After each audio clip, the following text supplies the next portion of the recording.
and this is the other thing I wanted to mention today, is that a lot of it is done through the individual themselves. And this is one of the most damaging things I think about these groups, is that it's not that you're living on a compound where internet access is banned or only certain websites are allowed. You can have access to it all because you live in the community. So technically you could look at anything you want to, but you've got this internalization of, it's like the panopticon sort of illustration. You're always being watched. You're always on. Therefore, you're your own jailer, really. You are recruited in the service of controlling your own information flow.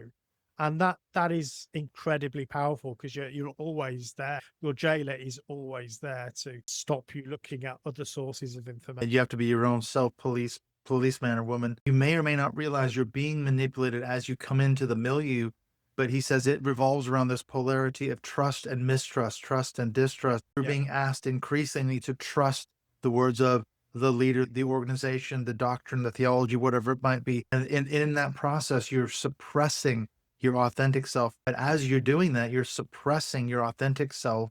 And that does do great damage, I think, psychologically. That's something I definitely realized that happened to me. I was not my authentic self. Marlene Winnell talks about, she said, every time you had a doubt or a question, like, wait a minute, I'm not sure this is true. That's actually your authentic self trying to poke its way out and say, hey, hang on a minute. You're being lied to here. You're being manipulated. The more you suppress that, the more damage you're doing to your authentic self. And so this way of thinking, he says, provides personal closure and frees us from the incessant struggle with the elusive subtleties of truth. It's hard to know what is true, and we struggle with it, especially if it's something where we have to make a decision about what we're going to do. It's uncomfortable. So if somebody comes along and says, hey, you don't need to worry about that anymore. All you have to do is subsume yourself into this milieu. Then it's very attractive in some respects that, oh, I'm freed from that now.